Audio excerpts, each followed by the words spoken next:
because it always starts off just a little too late.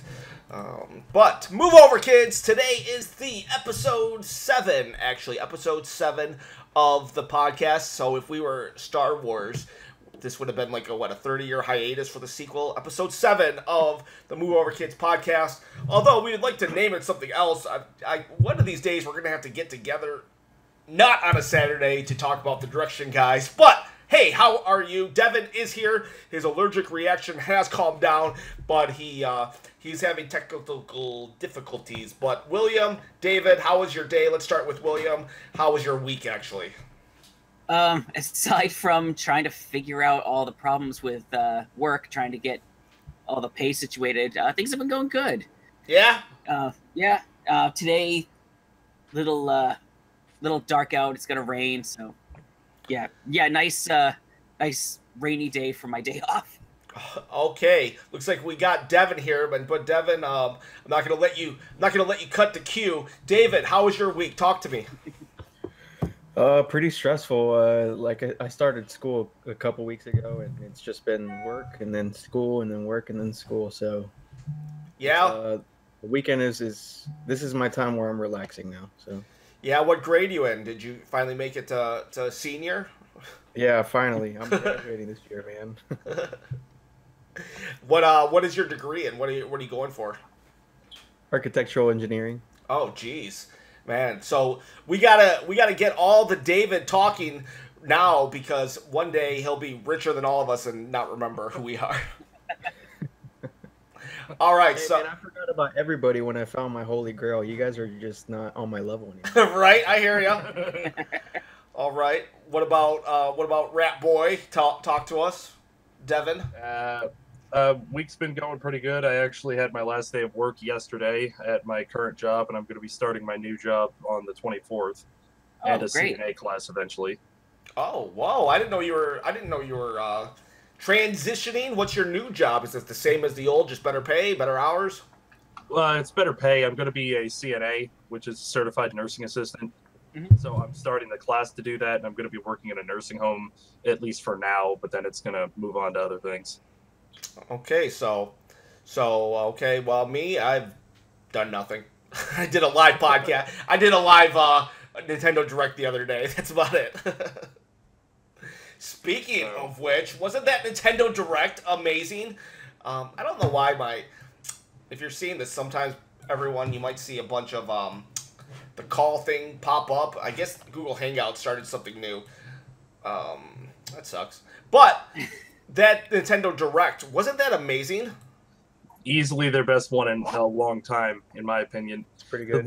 Looking at that, because you always see the people that are complaining about how bad the Nintendo Directs are. I have not heard a single person complain about that one. Except for people not wanting that character. Oh, that was a big surprise. Isabelle, I don't know. I could take it or leave it, but I personally would have picked maybe Tom Nook, Crazy Red, or maybe KK, but Isabelle's cool. KK would be smashing people with guitars. Yeah. Yeah, KK would have been awesome. I haven't really followed the Animal Crossing game since, the GameCube, but it seems like Isabelle is always one of the big ones, the big dogs of the Animal Crossing world. She's Which is also funny. Rule 34 a lot too, unfortunately. Oh God, yeah. Yeah. She's It's what? also kind of funny because. Sorry, go on, William. Yeah, people do that a lot with that character, and it's like, I can see why she's popular. Ken, no, what he's referring to is not appropriate. Oh, It's not- yeah, it's not okay. safe for work. I get it, yeah. Yeah. Now, unfortunately, in this world, I'll probably have to Google it now, and I'll regret that. But, It's like Googling Sonic fanfiction. yeah. Kids, don't do that. No. Yeah. Don't go to DeviantArt after 12 p.m. Yeah. Between 12 p.m. and 11:59 a.m. Yeah. Yeah. Oh, That's great. the Saturday show is way different than the weekday show, kids. Make sure you're watching with a parent. But Ken, so can I explain why the Facebook Marketplace thing I just did? Let's give it 1 second, though, because I want to say good morning to Nick. And good morning to JR Magician. And hey, did you read Nick's comment, Devin? Because it's, no, I need to open it up. he basically says, Devin, I got my Super Mario game in the mail a couple days ago. Thank you so much, and you packed it really well too. Good. I was very, very pleased to make sure that got there safely. Good. Yeah, and JR Magician was the other winner actually, and he actually lives in Canada, Devin, and you mailed it to his U.S. address, which you were supposed to. So he actually won't know until he actually comes to America to find out if he got it. But I'm assuming it's there. It's his aunt's. So. Okay. Well, yeah. I mean, I packaged it literally identical, so it should be safe. How do you pronounce that? Dankuru? Dankuru? Oh wait, JR Magician did get Power Rangers as well. The bubble wrap was golden. So Devin, you rock. So I gotta ask you guys, just going from left to right, what are your top 3 best takeaways from the direct? Top 3? I don't even know. Left to right, Devin, go. I think we're all on different spots on the screen, so our left and rights are different. Okay, well then I'll go first, I guess. I've had so many takeaways. Like I did a live reaction. I was just nerd boying out the entire time, and then I went an hour before I had to talk about it some more. So I just queued up a video. There was just so much. First off, the ending. The ending was amazing. Like I said, I am not the biggest Animal Crossing fan, although I do have a better love for that series than other kind of casual series that I follow. Maybe because in the GameCube version I was so hardcore about Animal Crossing that I've always kind of followed the series even though I didn't invest the appropriate time into the series. So when Isabelle showed up, I instantly thought, oh my gosh, we're getting that Animal Crossing game. Yes, I was so geeked about getting the Animal Crossing game. And then I was so geeked out that I didn't really pay attention to what she was saying because I was just like, yes, we're going to get it. This is going to be awesome. And then boom, the letter is she's going to Smash. And so now I have to take a step back, and I'm like, oh, this wasn't an Animal Crossing reveal. It was a Smash reveal. I love Smash. This is great. I can't believe we're getting more characters. Because when the letter came in, I knew it was going to be Smash. I'm like, yeah. Okay, she's getting her letter. Yeah, and I thought for sure, it was, I honestly wasn't sure if we were going to get any more Smash Brothers characters. I thought there was a good chance we weren't. And I didn't think so either. And so now we get Isabelle in Smash, so now I start geeking out about Smash Brothers, and the fact that if we get even the addition of one character means we could get many more still. You know, who knows? There could be 3 to 4 to 5 extra characters.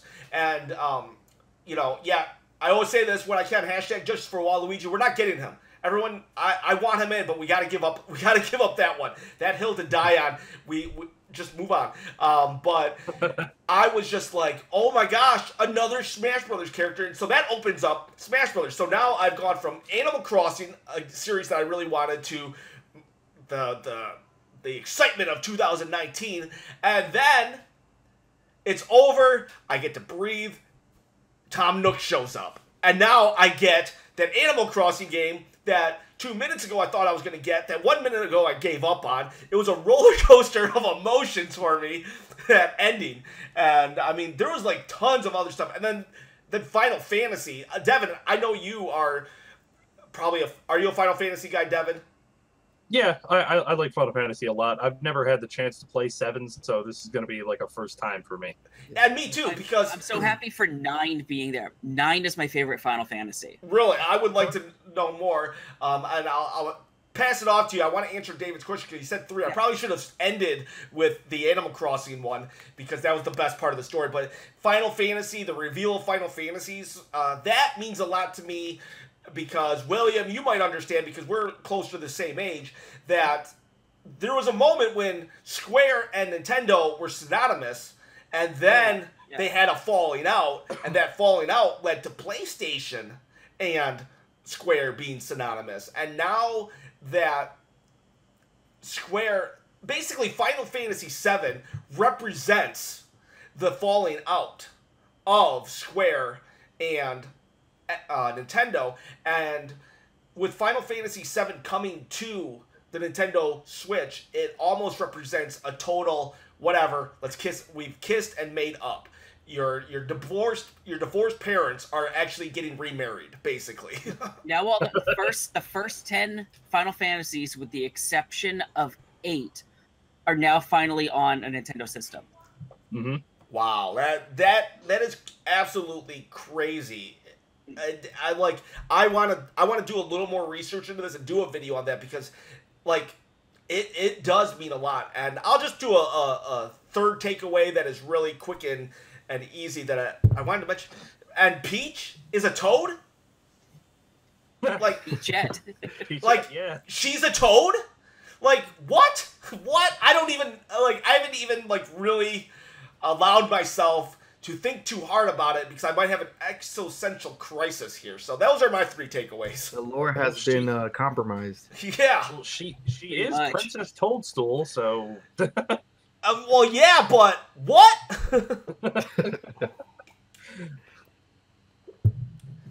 Nick Nafis. There we go. Nick, all the way from Greece, joining us. What's up, Greece. my friend? How's Yeah. it going? Nick, You want me to go, or did you want to do your thing? We'll go with I guess William next. All right. Yeah, so on the topic of Final Fantasy, I'm happy to see Chocobo's Dungeon coming back. Even though it's not a brand new game in the series, it's still Chocobo's Dungeon, and it's another mystery dungeon game that we're going to be getting. So hopefully the game sells well, and they decide to give us another one.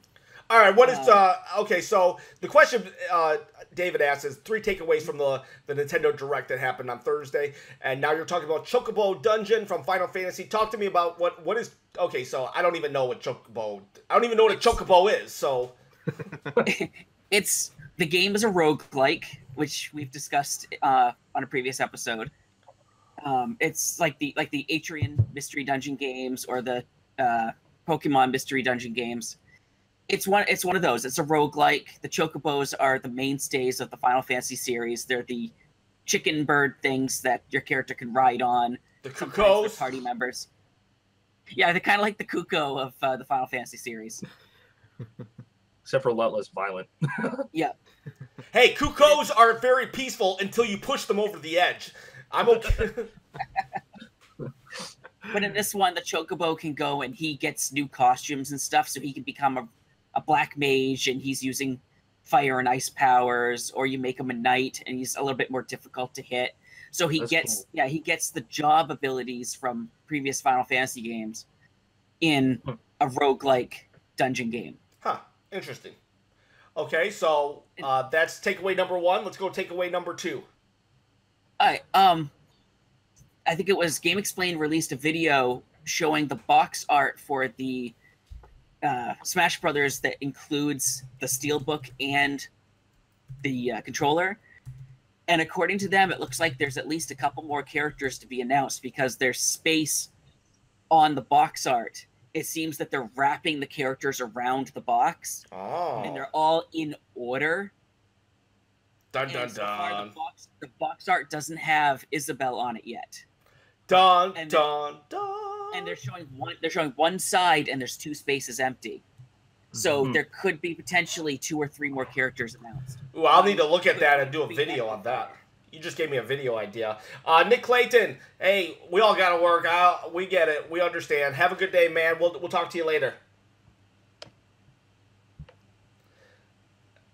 Nick Davis, don't worry about it.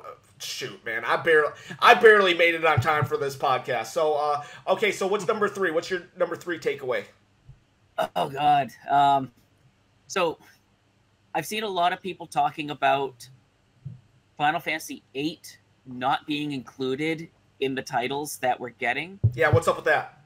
Yeah, I'm hearing rumors, and I can't find anything concrete on it, that they can't release a remastered version because of the song Eyes on Me. That apparently they need to pay royalties to the artist for it. They could release the old version, but they can't do the updated one like they did with 7 and 9, where the versions on the PS4 had trophy support. And 10 had a HD remaster too. Yep. And that had the trophy support as well. But I think they can't do anything with 8. And it's all rumor until they come right out and tell us exactly why. Man, if Square, 2 things would happen if Square said that. A, they'd be like, Square, you have $1 billion, pay the dude. Or that dude would get so much hate that he would probably give in. There's also some legal issues with 7's music, right? I'm not sure about 7. 7's coming, so those legal issues must have been settled, unless you're talking about 8. Well, I only say that because in Smash, there's only 2 songs there. They don't even have One Winged Angel. And I was reading something about legal issues that Square doesn't own the music to 7 or something like that. I'm not sure. Not sure. But anyway, sorry to cut you off. I think is it Devin now that goes? Yeah, but hey, Nick. Hey, if you're bored, just we'll give you 10 shout outs. Just hang with us, and hopefully you'll be not so bored. And if you are, let us know, and we'll try to do a dog and pony show next week. But and I know what Nick's big highlights of the direct would have been based upon. This is the dude. He talks to me on Facebook. He's the only person who talks to me on our Facebook page. But his big shout outs would be Kirby and Sonic Racing coming to the Switch. So, Rat Boy, Devin, tell us, what were your 3 highlights? First and foremost, the fact that Luigi's Mansion 3 is coming out, huge, giddy with excitement to see. Or as I've been calling it, Mario's Missing 4. If anyone else gets that reference. Actually, I don't. There was a game out during the NES and Super Nintendo games called Mario's Missing. Oh, yeah. Okay. Luigi's Mansion came out. I called it Mario's Missing 2. Gotcha. Okay, cool. Yeah. Yep. But the fact that Luigi's Mansion 3 is coming out, big thing for me. I'm very interested of getting the remake of, I guess, redo of Luigi's Mansion 1. That's addition to that. The second thing for me would be the NES controllers that they're putting on for the classic thing that we're getting with the online service. That was interesting. Mm-hmm. And did you see the rules with that? You can only get one set per account. I don't understand that. Huh. You can only order it once you have your subscription, and you can only get one set. I guess that's going to conserve for people going and buying like 1,000 of them and say, that's what I think too. That's so weird. Only Nintendo would be like, hey, we made something, but we don't want you to buy it. We only want you to buy a little bit. I get it if they're trying to limit scalping. Yeah, it might be limited at the startup to make sure that the people that are getting the online service are actually getting them. Well, then after a few months, they'll be like, hey, they're now in stores. Okay, that would make sense, and that would actually explain. That would actually explain what one of my commenters said, that it was a New York exclusive. I think I Nintendo World Store exclusive. Yeah, I think I understood him wrong then. Well, it could be a New York World Store exclusive, but then you can buy it like when you sign up and stuff, because they're probably just not going to have it in Target. Because Target's not going to check about your online subscription or whatever. True. But they might put it in Target and Walmart after. Yeah. Riley, what's up? Thanks for joining us. And JR Magician asking, this would be for you, Devin, because he says he the only one excited that Luigi's Mansion is coming to the 3DS. And I would assume, because everyone, why are they still giving games to the 3DS and not the Switch? Just bring everything to the Switch. But does anybody, let's ask this. Does anybody care that, I'm sure we're all glad we're going to get it, but are you just, opposed to it coming on the 3DS as opposed to the Switch? Or are you just more excited that it's coming to the 3DS? I Well, have a from- console version of it already. It's on the GameCube. Me too. Well, I used to have the GameCube version, but I lost it when I lost my house. So I am definitely happy that it's coming. I would rather it be on the Switch, but I'm not going to complain. I'm definitely going to get that copy. Yeah, I'm gonna pick it up too. But, but when it comes to my third favorite thing from, I mean, the whole Direct had so much stuff. So I would have to say it's probably the combination of the Final Fantasy games and that Capcom beat 'em up bundle that I'm definitely going to get. Yeah, That I'm was really definitely cool. picking that up because it's those brawlers. And one of the games, I'm blanking on the name of it right now. One of the characters, they made her a costume for Felicia in Marvel vs. Capcom 3. It's one of the games that they said for the first time was being included. And I can't remember the name of it. I think I know what you're talking about. Okay. Yeah, there's a Catgirl character in there. That beat 'em up game is like, I didn't realize at the time that it's gonna be $20. That's an absolute steal. An absolute steal. $20, yeah, especially if it's all those games have online too. That's interesting. Yeah. Honestly, It's Battle Circuit, the one I'm thinking of. you could have put each individual of those games at $10 a piece. Because of their heritage, they would have sold. They could have done $5 a piece, and they for sure would have sold tons and tons. But all those games for $20, no brainer. I was on the fence. The only question now is, do you wait for a physical? That's the only question. I can't remember if it is or not. I know 10 and 10-2 and Final Fantasy 12, they're going to be getting physical versions. Good. I'm definitely going to get those. I love 10. 10 was my favorite when it comes to like older Final Fantasies. Yeah. My wedding song is in 10. Yeah, what's that? No, they I never remember how to pronounce it correctly. The Sutake Denis, the love song in it. Yeah. Oh man, now I'm gonna listen to it.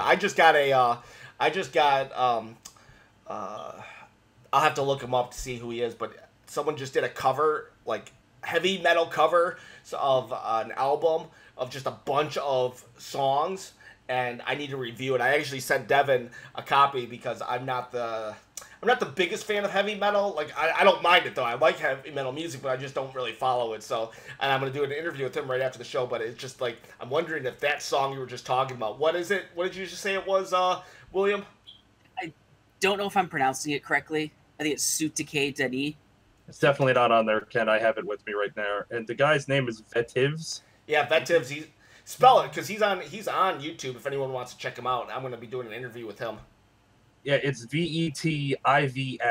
I listened to a couple of the songs. It's actually, in my opinion, it's pretty cool. I like his version of the Song of Storms. Yeah. And the Gerudo Valley is very cool. Yeah, I did a video where I did like kind of a time lapse of putting in my Keshi figures from Bandai, the Japanese characters, and that was actually his cover of Song of Storms. So, David, what were your 3 takeaways? So I just want you guys to check the tapes. Last 2 podcasts, I pretty much breathed life into the Katamari Damacy. Oh, yes. I thought of you, actually. I thought of you when that happened. Yep. And I was like, I got to tell the guys that this is like the best thing that's coming to the Switch. But I think it's perfect. And I think it's going to also, I mean, if it sells well, there might be like a Switch exclusive Katamari title in the future. I think that'd be really cool. I would love to see Katamari come back officially. Oh, but my having goodness. that remake is definitely great. Yeah. Did you see the controls they're offering for it? No. There was a video that showed some of the controls.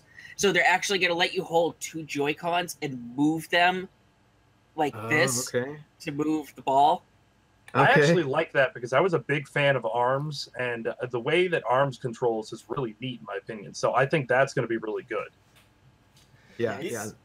Yeah, I heard ARMS. And any little thing you pick up, they're probably going to have a little vibration in that controller. Great. Mhm. Yeah, ARMS I heard was better actually. I had a friend, the guy who opened a Black Label's Paper Mario on my podcast or on my show, Thousand Year Door. He actually told me, he's like, ARMS. He's like the motion control on ARMS is better, than playing with the the controllers. He's like, but then you kind of look stupid, because he's a college kid. He doesn't want to. But so yeah, with Katamari, I'm like interested in that. Like I said a while ago, I only played that game for like 5-10 minutes. So David, you are an oracle of the show. You were able to get that one out. So what else? What do you like about that game, David? The music's a really like easy point to say about the game. I mean, the music's kind of like quirky and I don't know if you guys ever played Doshin the Giant. No, but I have a friend who owns it because he got some imports for the GameCube. Yeah, that soundtrack's really like it's got like a 70s psychedelic feel to it. And Katamari it's the soundtrack's just quirky. I really love it. And it's fun. And like I said, when I was a kid, I read the article that said 10 games that will never come to North America, and that was like the first one. And I thought that was like really interesting. And then it became a phenomenon whenever kind of in the mid 2000s here.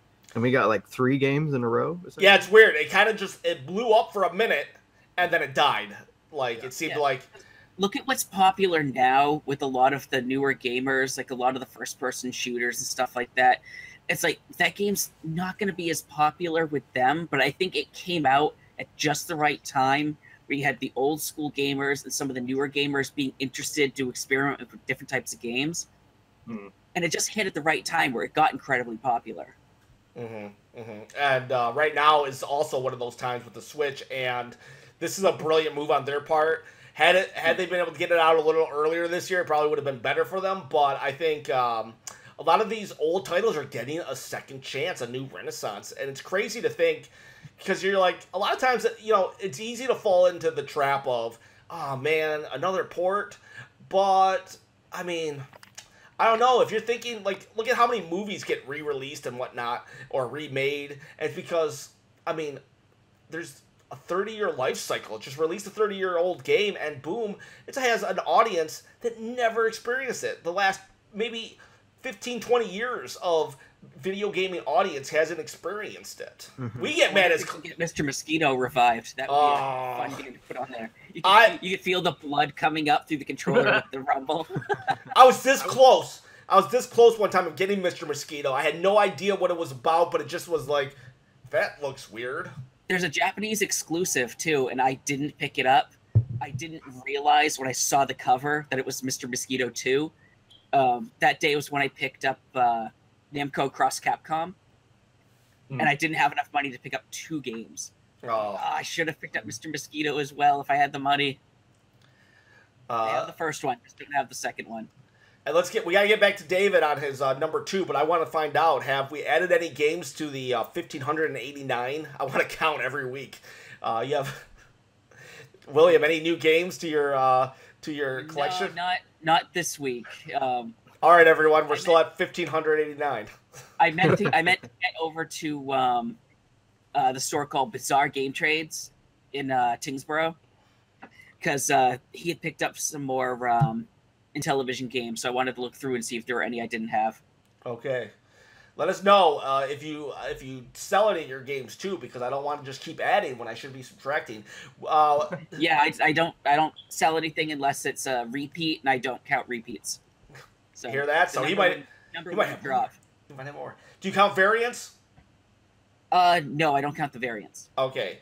Like what do you specify as a variant? Okay, a variant could be it could be anything from JR Magician, who's a Wii U collector, will know. He's actually doing a newsletter also for Wii U, and I'm actually going to be featured in it, so I'm pretty excited about that. Oh yeah, he messaged me too. I'm going to be in it too, I think for the first issue, so. Oh, good. We'll be buddies there, Ken. There we go. We can be newsletter buddies. But variants. So Master Edition, Collector Edition for Zelda. That's a variant. Okay, so retail. I don't count. If I have the same game on 2 different systems, I'll count those 2. But if it's the same system and 2 versions, and they're not differentiated on the list that I have, that I don't count them. Like the game Catherine. I love that game. Best Buy did their own covers. They basically had a zoomed in version of the cover. Oh, gee, I They wonder didn't what they wanna zoomed show- into. Well, they didn't want to show. They didn't want to show the cleavage and stuff. Oh, okay. Just the character's face. And I have both versions of the PS3 version of that game. Okay. The Best Buy exclusive cover and the cover that was everywhere else. So is that one That's game or not two? That's not counted as two different games. Okay. So is the Master Edition for the Switch and the Collector's Edition for the Switch counted as one game or two? I believe that would be one. Okay. That would be one. I'm trying to think of a game I have that is two games. I think Would Wind Waker for Bayonetta 2, the first print edition, and the second one without Bayonetta 1. Those Yes. two are two separate games on my list. Okay, well, but would Wind Waker for the GameCube and Wind Waker for the Wii U be two separate games? Yes, because Okay. it's two different systems. Okay. Yeah, like I have to show off a little bit, but Paper Mario is probably one of my favorite series of all time. And when the second one for the GameCube came out, I got the first print run, which doesn't I have that have too, yeah. it doesn't have the thing that says Bestseller. which is like here. Yeah. I And then- avoid those like the plague. And there's another, obviously, there's the player's choice, which is like the yellow bar up top. Mhm. So I think there's 3 variants of this. And I mean, I got this day one because I'm a huge Paper Mario fan. I'm fairly certain that's the version I get because I typically avoid those and I never buy player's choice ones. Right.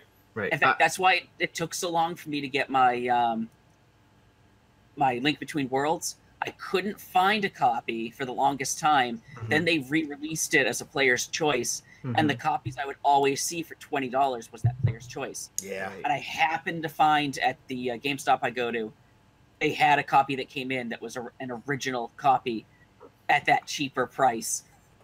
That's why I was able to get it. I'm one of those dummies that, like, for my Zelda collection, I want every variant. So it's like, Well, like, that's how you're doing yours, and that's fine. yeah, like, I need to get the player's choice. I need to get the version with the million-seller copy. I need to get, but that's only for my Zelda stuff. When it comes to, like, a game that I want to play, like, for example, Bayonetta, I would only just need the version that has disc 1, disc 2, or whatever. You know, I want the most complete copy, but I don't really matter much. Although I would say having just a pure Nintendo Select without its first print counterpart would be a little rough for me. I don't know. It's I don't know if I'd want NES Remix Select when I could just hunt a little longer for the real version, first print. So David, what was what we got? Where are we at with you on your top 3 of the Nintendo Direct? So my second one is gonna be, I really like, you guys know I'm a sucker for art direction. I'm really looking forward to that Daemon X Machina game. Yeah, That's great. that game is. I mean, I know they opened D3 with it, but I still don't really know much about it. If you know more about it, talk to me about it, because I mean, it's looking really cool though. That's for sure. It kind of has like a Deus Ex Machina vibe to it with the character customization, and I think it might be loot driven. I think you can kind of go out and maybe get like loot that changes your appearance, which is really cool. Oh, I thought you meant loot boxes. I like the hyper saturated backgrounds, like they're really vibrant reds and vibrant yellows in the background, and I think that's something about the cell shaded. It's perfect for the Switch, because if this was like, it's like I love Xenoblade Chronicles X for the Wii U. I think it's a really good game, and how big it is, it's amazing. But something about the hyper realistic look of it kind of turns me off a little bit, because if Xenoblade Chronicles X looked like 2 on the Switch, I think that art style kind of favors it a little bit more. For example, like Shulk. If you look at Shulk in the first Xenoblade, he kind of has like this. It's kind of like an uncanny valley look to him. But whenever he's in Xenoblade 2, he looks so much. Something about his face looks so much better. Like his eyes a little bit more balanced and centered on his face.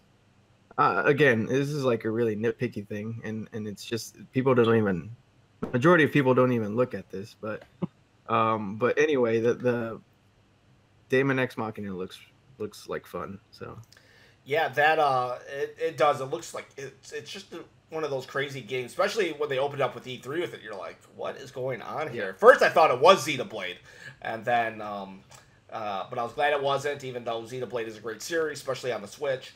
I would say though that with the Wii version of Xenoblade, I think they were trying to be a little more realistic though, and see push what the Wii could do.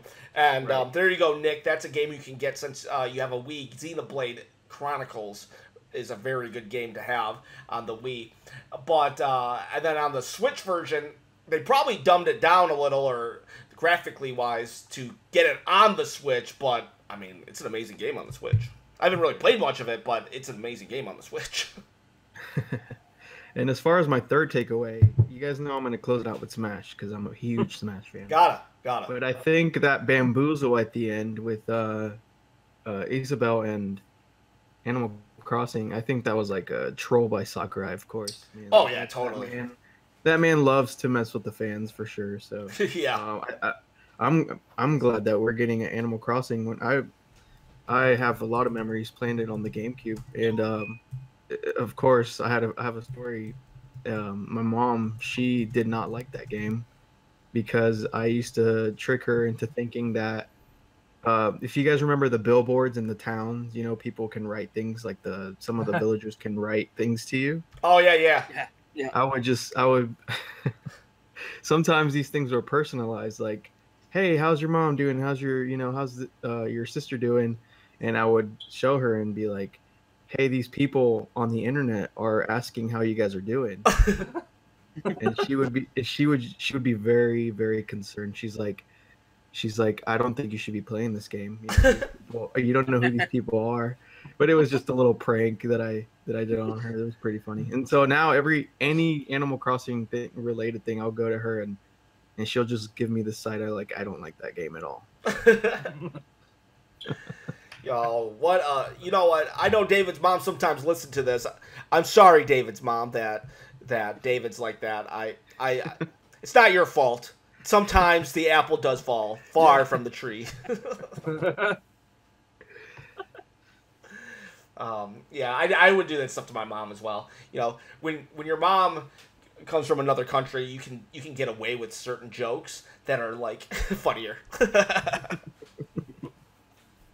So, David, I wanted to show you something. So, recently,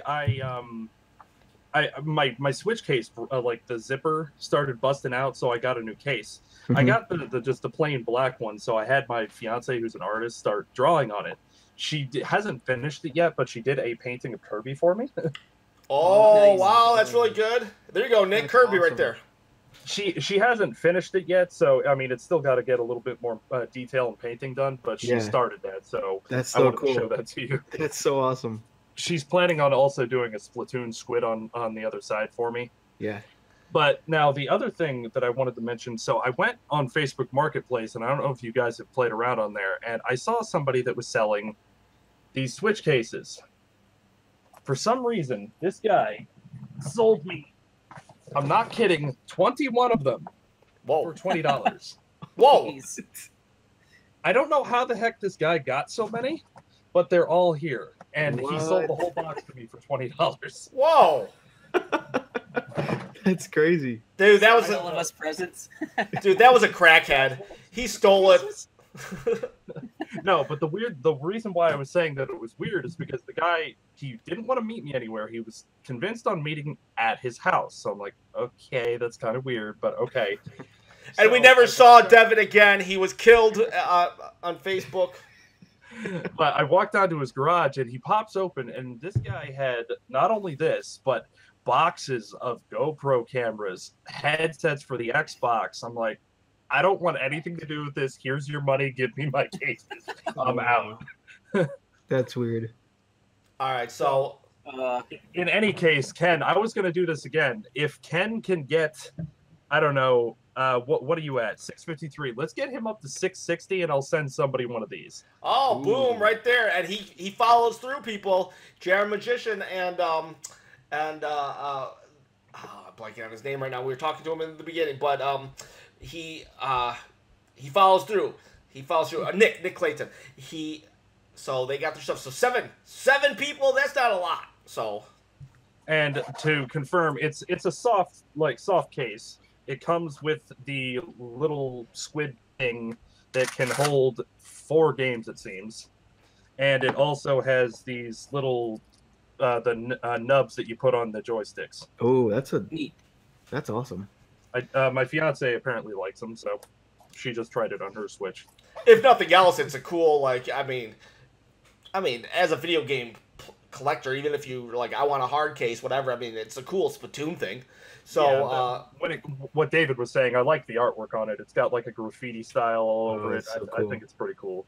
I was reading an article that that Splatoon 2, the art director actually grew up in Mexico City. Hmm? And so there is like this very Mexico City vibe to the game. It's and it makes sense because it kind of has like I think the stage on Smash Moray Towers kind of depicts that a little bit better. You see like a highway running right through it, and you see a lot of billboards and a lot of stacks like homes in the back. But it's, I guess if you're extra curious, you could just look up Mexico City, just stock photos, and then maybe just compare it to Splatoon. I wonder if that's where a lot of the color comes from, because I mean, for me, like, you think of like Day of the Dead. When I think of Mexican culture, I think, a lot of the stereotypical things you would think of, and it's always a very colorful culture. It seems in like, from the clothes, like when they're dressing up, like the parties. Think of like a Mexican party, and it's very colorful. I wonder if that's where a lot of the colors come from then, in regards to how vibrant and colorful it is. I always thought it was more of just that graffiti culture, but interesting take. Yeah, definitely. I could definitely see all what David was saying about that. So, and now I'm curious, what games have you guys been playing lately? Playing Dragon Quest XI. Ooh. My buddy got that. He's trying to tell me to get it. Personally, I've been playing the heck out of Spider-Man. That's going to be one of the next ones I try and pick up. One of my friends is playing that right now. Oh, Devin, you got that bundle, right? Yeah, it was just a whim. I decided to go on Now in Stock and put the reminder on, and I decided because have you guys used that website? Yes, I have, but tell us about it. I've decided to put the reminders on, and it usually lists all the stores that it's sold at, and it says out of stock, in stock, whatever. I just decided to click on Walmart, and then it opened up my Walmart app, and it said that the Walmart near me, mind you, this console has been selling out everywhere, but the Walmart near me had one. I thought that was weird, so I clicked order. It took the money, and okay. I waited until the next day. They decided to. They said they had it in the store. The person was physically looking at it, but they couldn't pick it yet. I don't know because of however they do the pickups. I have no idea. So, but then a few minutes later, I got an email saying it was canceled, which was really weird to me. So I called them again, and I forced them to hold on to it, and I quickly ran down and got it. They had 2 of them sitting there. Wow. I've had them cancel stuff on me before when they clearly had it in the store.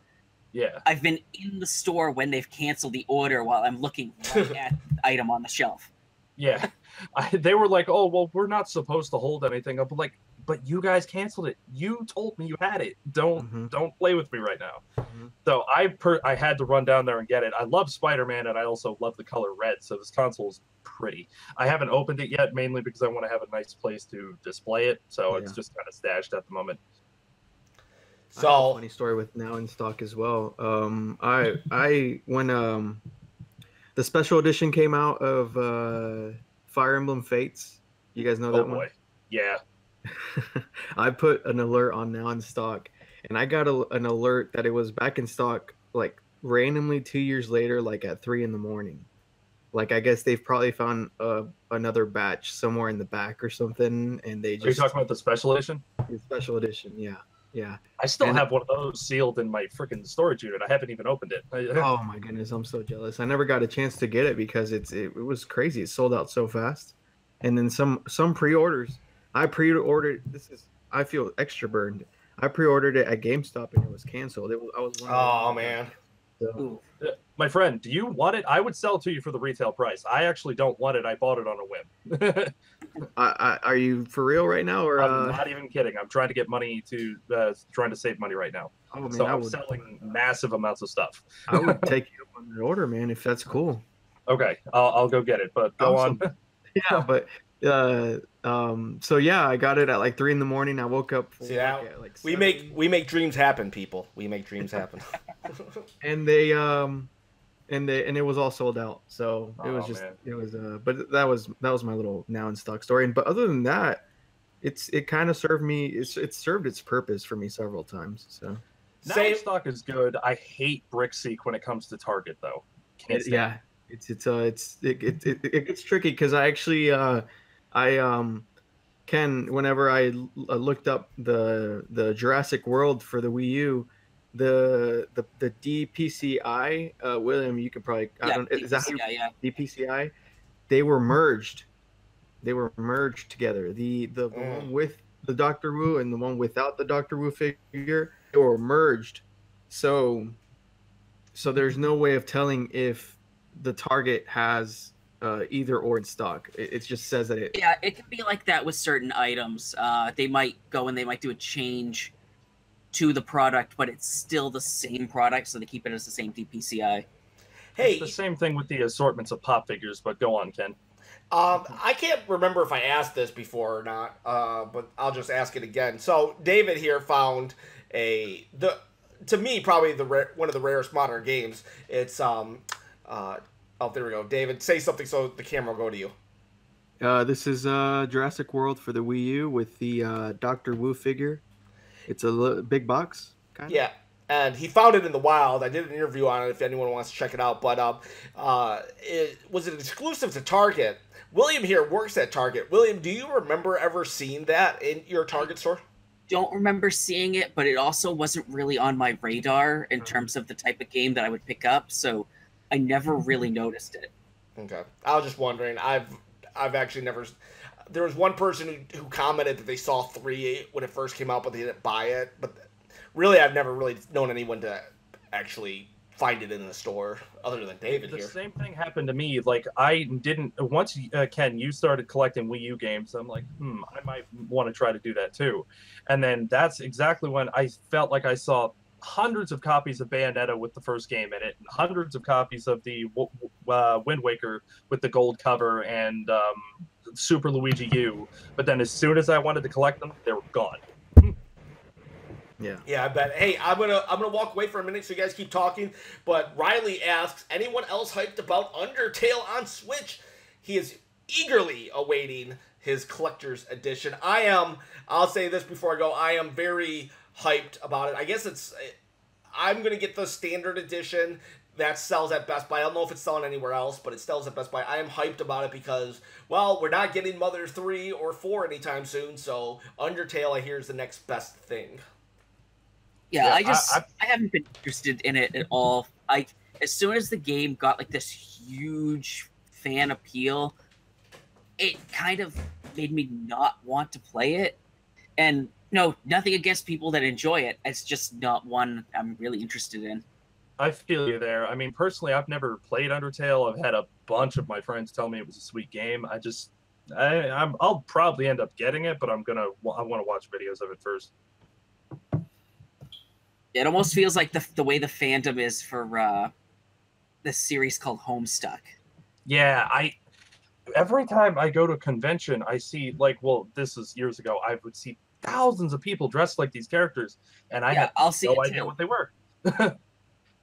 It's So- never something that struck my appeal at all. It's like it's fine that they enjoy it. I'm not going to trash on anyone that enjoys something. Very true.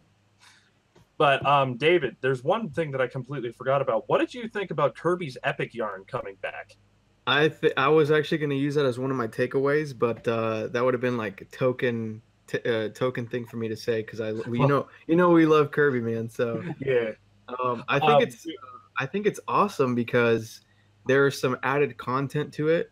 I think it's really cool, and I know this is kind of a cardinal sin. I've played a bunch of Kirby games, but I've never played Epic Yarn. So, dude, I Epic know. Yarn was a Great solid game. game. It didn't get as much love as I thought it should have. yeah, But I loved Epic Yarn. I would like you said, I would love to see Kirby Air Ride come back, but that probably never will. you know what I'm thinking is once Sakurai gets done with Smash, I think he could go back to Kirby Air Ride and make it probably a more refined Kirby Air Ride. With the connectivity and make it loot based, so you can go out there with some friends on a raid and come back with like a new Warp Star. That'd be so cool, man. That's one of the things like I've told you guys about. I want to conceptualize video games like in like on a YouTube channel. That's one of the games I would love to conceptualize because it's I can go on and on and on, but that's my What do you mean conceptualize?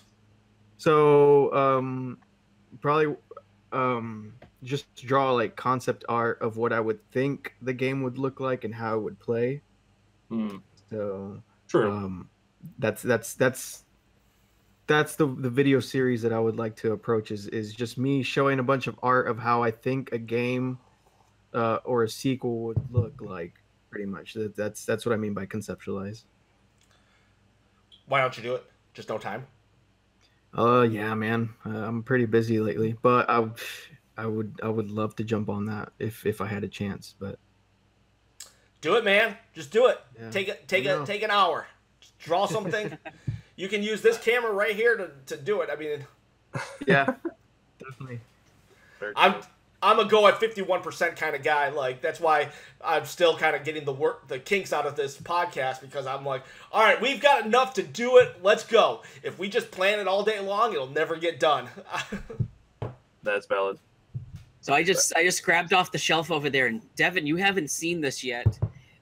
This was the Bear digital testing kit. Yeah. Is that thing we were talking about last week? This is what I was talking about last week. Yeah. Set it all up for the people who didn't just tell us all about it. Yeah. So this is a kit for the DS to test your blood sugar levels. What? And it's got a game included in it. What? Yeah. It's box opens up. Yeah, there's the device. I haven't opened it fully to show the entire thing. It's still sealed. I wonder how accurate it is. It's supposed to be a regular testing kit. What the heck? It'd be cool. It's got the glucose meter. It's got some of the And it's actually made by Bear? Yes. Oh yeah, that's really fun. All right, so it's got a carry case in it. It's got the Lancets in it, but the it does not include the testing strips. Huh. So you have to buy the testing strips. oh geez, not even worth it. It uses ones that I think are still used for other kits as well. All right, so the next contest is, it doesn't count if you already have it. The next contest is whoever gets diabetes first, we will send you. I was gonna say on the next giveaway, William will offer his. I think I paid $20 for it, and I see people trying to sell it for like $70 on eBay. It's really weird, man. Yeah, Like when it comes to weird gaming accessories, that's up there. It might actually. I'm wondering, can anyone think of a weirder game accessory? Like, Not really off the top of my head, but I know somebody did a accessories video for specifically for the DS, and they didn't mention that. yeah, and I'm talking, but not third parties. I'm talking stuff that has the Nintendo seal of approval and everything. Something that you can't buy on the dark web. It has to be. Yeah, plug and play with the Nintendo DS, and yeah, it doesn't have a Nintendo seal on it, but it's rated. Okay, it's yeah. rated by the Okay, rated then. It yes. has to be rated. I'm trying to think. It's got the rating right there. E for everyone. That's In case your 8-year-old has diabetes. I can't think of anything. What I would never be would weirder think than that? I need to bleed on my 3DS now. I always think that. I'm always thinking that, actually, but in different contexts. This is the funniest thing. Okay, that's great. Yeah, we had it at Target for months, and then when I decided, hey, I'm gonna pick one of these up for the collection, we didn't sell it anymore. So Oh, boy. That would have been a moment where you're like, oh gosh. yeah, I found it on somebody had one on Amazon, and I ordered it, and then like for a month, like, oh, we're trying to find it. We're trying to find it. It's here. We're gonna find it for you. You know what? If we don't find it within the next week, we'll cancel your order. Ugh. Sorry about that. And then I ended up finding one on eBay for cheap. Oh, good. Yeah, that is a weird one. I can't think of anything weirder than that. I mean, no, I And can't think of. they've had that guitar thing for the Guitar Hero stuff. Yeah, that's a little weird, but that was just that's when they kind of jumped the shark. There's the Pokemon keyboard. The game actually has Wi-Fi built into it to connect to the keyboard. Oh, yeah, that's kind of cool. I heard. Not Wi-Fi. I think no, or was it Bluetooth? It's got something in it so it can connect to the keyboard. Probably Bluetooth.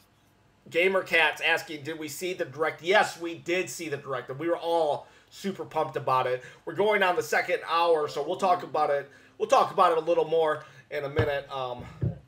But what? Oh, I was gonna say. What were we just talking about? Oh, the lion meme. The first hour we get the lion meme of David. Second hour we get business David in the second hour. You're gonna have to go back and watch the archive to get the full scope here. Yeah, I'm telling you. So business David, we're but yeah, that direct was just absolutely amazing. I think the best direct of all time. I was thinking, like, what would have been a better direct? The only direct I could have thought that maybe rivaled it was when they did the year of Luigi. No, actually the one before it, to me, the Robot Chicken one. When they had maybe that was year of Luigi or year of Luigi E3 2015. Okay, that one was phenomenal. That one was, I think, the one they literally said no Mario this year, and then I think that's when the Wind Waker came out, the new version or whatever. But I don't know. Yeah. And I don't. But the thing about that one was I don't really remember so much of the actual presentation other than the actual sketches.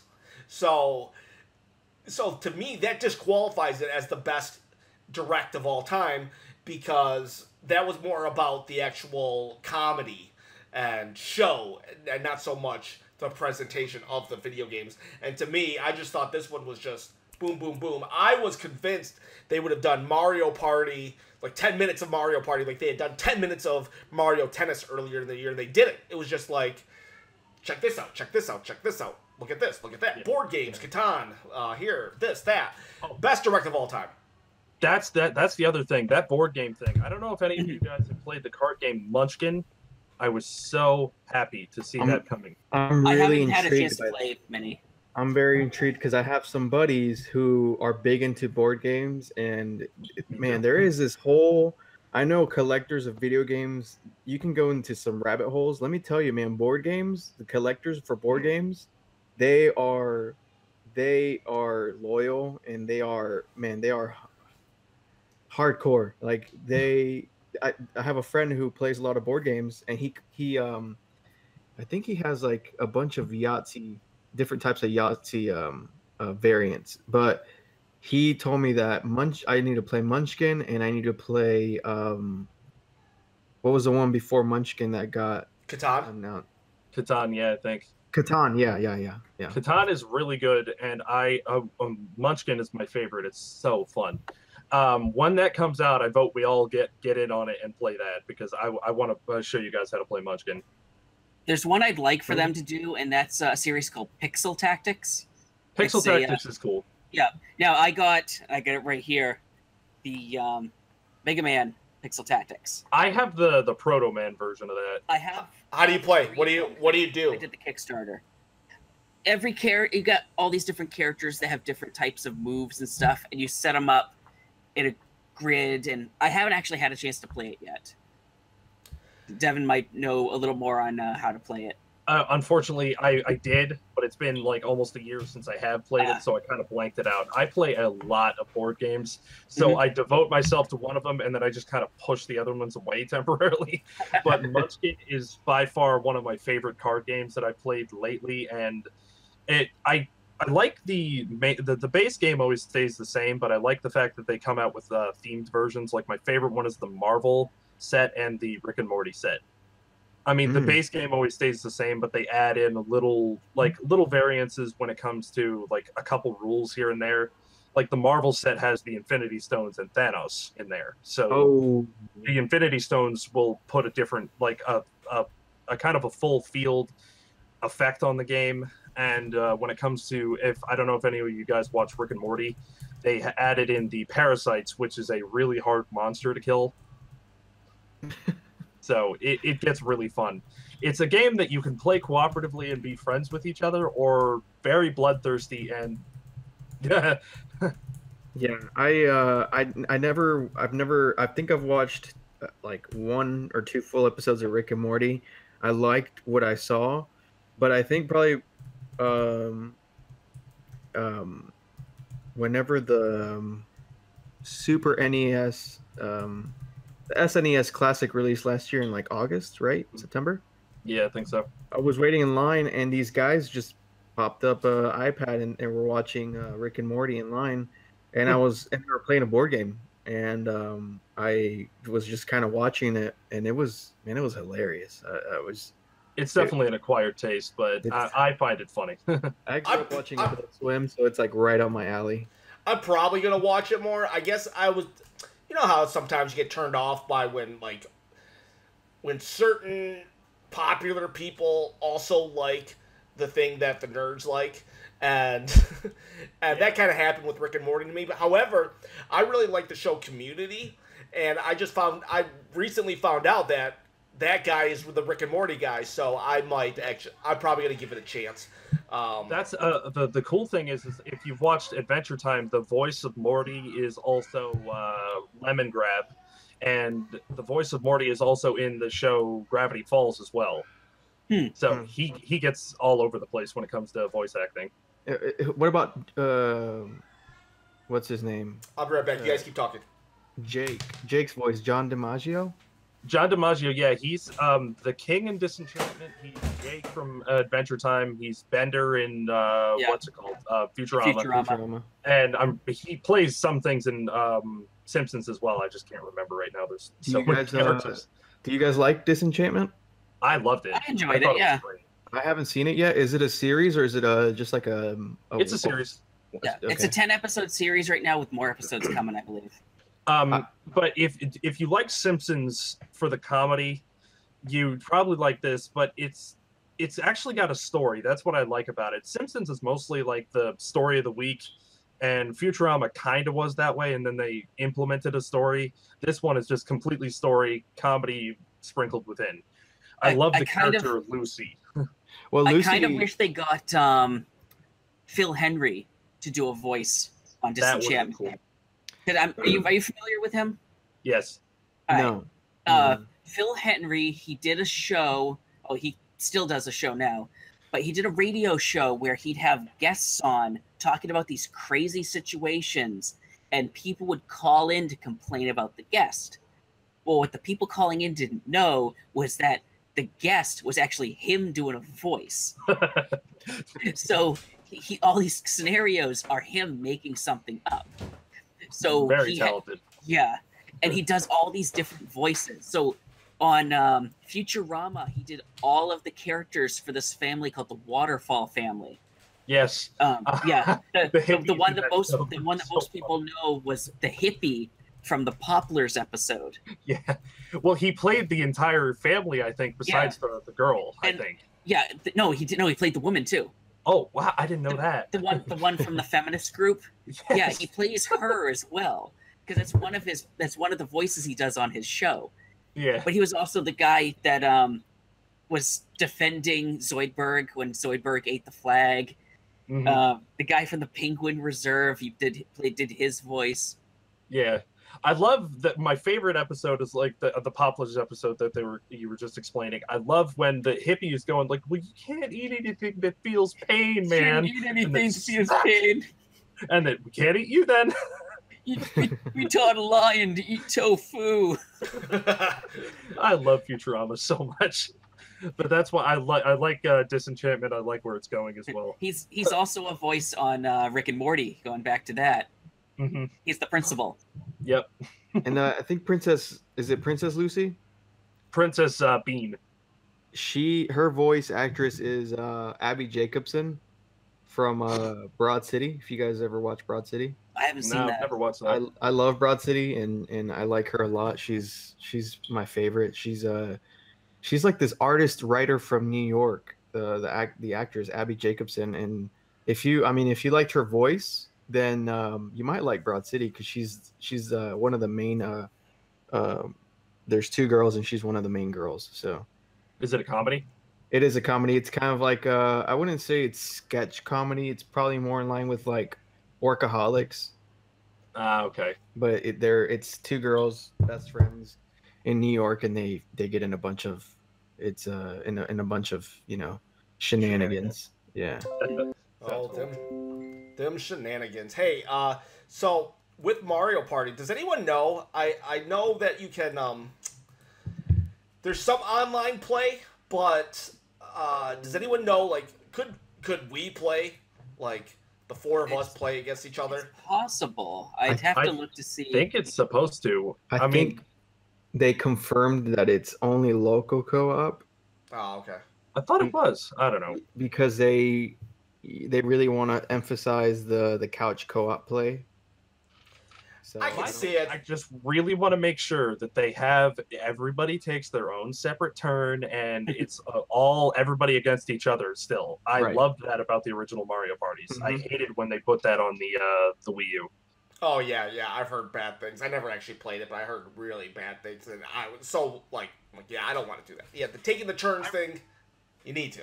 You need to. I just remember setting up with my friends, and we'd play for 9+ hours, just beating up each other. It was so fun. I missed that. did you lose some friends, Devin?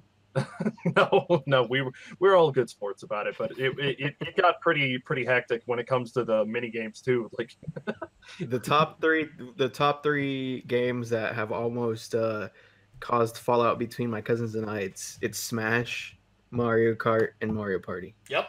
well, So I could see it more for Mario Kart rather than Party. I don't know. I didn't have that much like fisticuffs when it comes to Mario Party. And I think Nintendo's kind of missing the chance to do another video game version of the Pokemon card game. If they're going to be doing board games and card games, they're missing the opportunity to release that, especially with all the cards that have been released since the last time they did one of these games. I could see that if they put it into that board game thing that they're making, maybe just add that in as another game. That would be neat. like a partnership or something. Yeah. That'd be cool. I played a lot of their game on the Game Boy Advance, and I don't know which Yu-Gi-Oh it is. There's probably like 17 of them, but it was a card game, and it was really addicting. I don't know what it is about a card game in a video game, but I don't know if you guys. Sorry, go on. No, I was just gonna say I don't know if you guys like what's your history with card games in a video game format?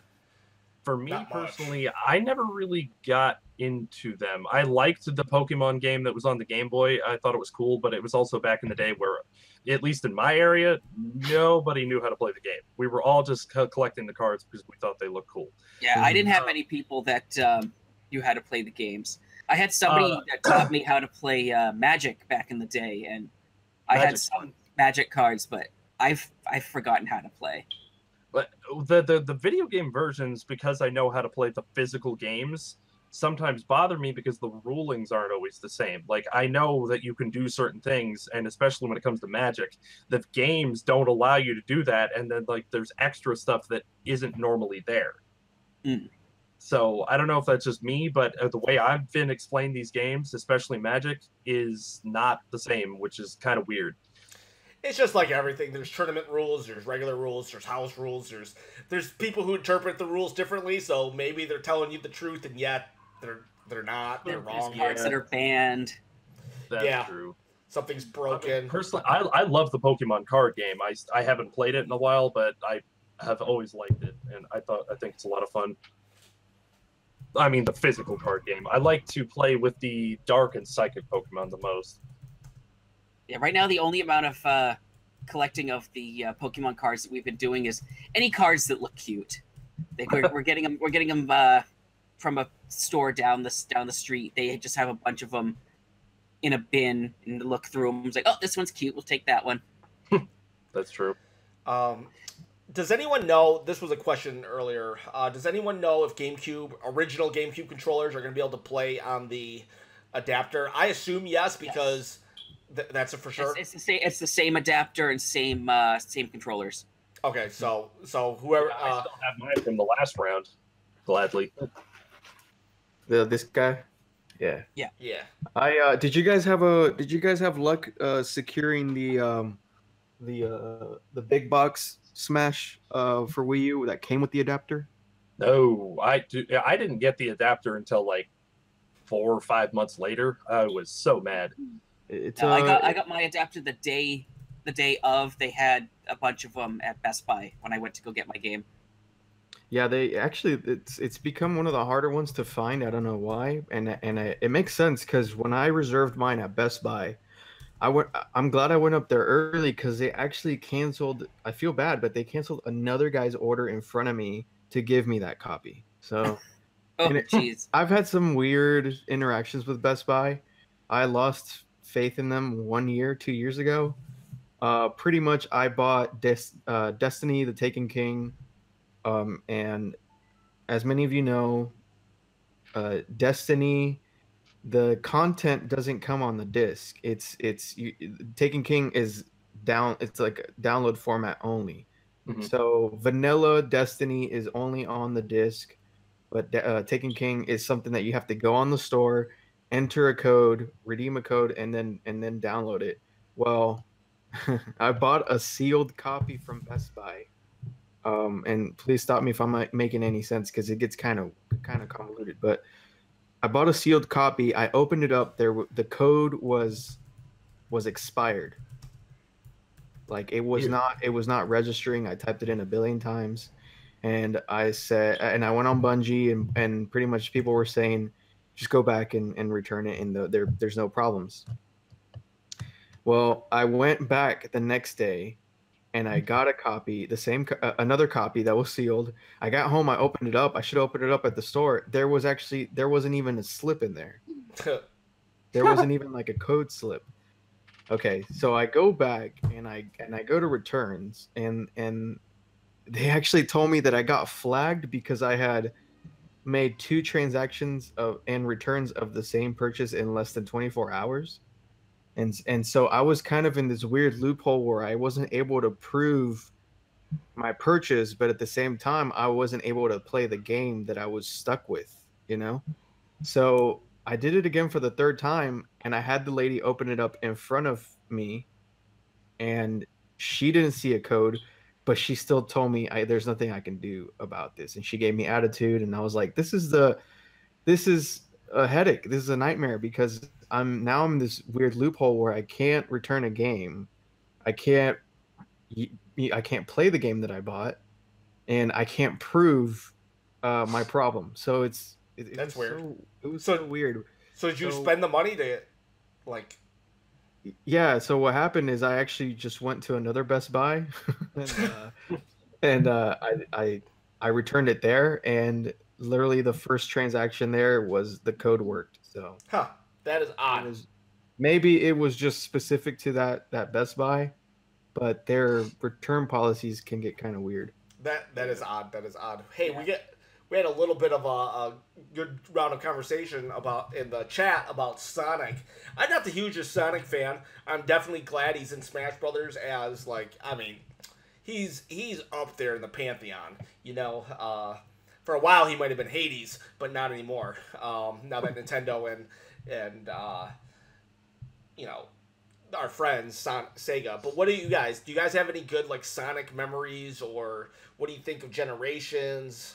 You know, because that's what everybody was talking about in the chat. Shant Gamer is saying Mania is the best. Anybody? I agree with him. Mania takes my spot as favorite soundtrack of 2017. It's so good. T. Lopes is a composer. Have you guys played that game? I have it sitting up here, and I haven't gotten a chance to play it yet. I got the one that recently came out that has Ray the Flying Squirrel in it. And the slipcover and everything. Yeah. I have it over here somewhere. I gotta pick that up before it ends up selling out, because I know I want it. I just can't justify buying it yet. It has an art. Yeah, I've got it. If it justifies it for you, yeah, I've got that one. If it justifies you for Devin, it has an art book that it comes with, and it has all these like concept art sketches of even back in the day, like enemy concepts that never made it. That game is so good. I love it. I like the story behind it. The fact that there was a bunch of fans that came together of Sonic games and they made a Sonic game. That's like a dream come true. Like these guys grew up playing in the Genesis era and the CD era, and they essentially made like a spiritual sequel to Sonic 3. So I'm just gonna ignore Sonic 4. I'm not even gonna mention it. But yeah, Sonic is. I grew up. It was like one of my favorite. Probably my favorite franchise growing up when I was a little kid. My favorite Sonic isn't even one of the games. It's Sat AM. Yes. What? Yeah. What is that? Such a good show. The Saturday morning Sonic the Hedgehog cartoon. Is that okay? I really liked that one. Is that the one it was a little more realistic, and Yes, it was almost like they were like darker. They were like underground revolutionaries. Yeah. Mm-hmm. Yeah, they nicknamed it Sat AM for Saturday morning. Saturday morning, like Saturday AM. To differentiate it from that really cartoonish one. Yeah. I loved that cartoon actually, and I didn't even like Sonic back in the day, and I loved that cartoon. And I was like, and then I had a cousin who was a couple years younger than me. He would always talk about the cartoon, and he would talk about the other cartoon, and I'd be like, oh, that one's crap. And they ended it in a cliffhanger. I think they planned on doing another season, and then they ended up not doing the other season, so it ended in a cliffhanger. Man, they should try to bring that back nowadays. Probably lost in since the studio's been probably sold like 5 times, so who knows if they could ever do it. And the crappy thing is like the Ruby Spears Mega Man. That thing was interesting. There's actually a lost game that was they were making a Sat AM game, and the archives were lost for that. That no one can find any more they only have like one screenshot of the game, and after that it was scrapped. But they can't find the original build of the game, or it was stolen. Have you guys heard about that? Never. No. I know that can happen. That's happened with I think a couple other games. It's weird, but yeah, Sonic. That I love that cartoon. I never really got into the series because I was a Nintendo brat. But it's kind of funny. You're talking about the story of how people, the fans, they loved the shows, or they loved the game so much they created their own. And it kind of shows a little bit difference is between Nintendo and Sega, wherein these Sega fans, they built their own Sega game, and then Sega hires them. Yes. But Nintendo, people build their own Nintendo game. Nintendo sends them a court order, and the ninjas come out. yeah, and I'm not I actually don't mind Nintendo doing that because I remember one time there was a story but this guy was already hired by Nintendo. They were already hired. They did a game, and then he was like, "Oh, I love Zelda so much that I created kind of like a Zelda game." And then Miyamoto came to the guy and was like, "If you love Zelda so much, why don't you just create a Zelda game and not copy it?" And then that guy went on to start working on Zelda games. And so there's a method to the madness. You know, if you really want to create a Zelda game, work your way up and do it. But it's just that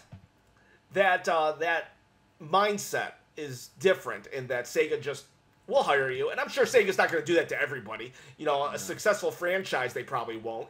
I'm surprised Sega, like, I don't know if swallowed their pride and said, okay, do it, because they haven't, for some reason, they just can't get Sonic right.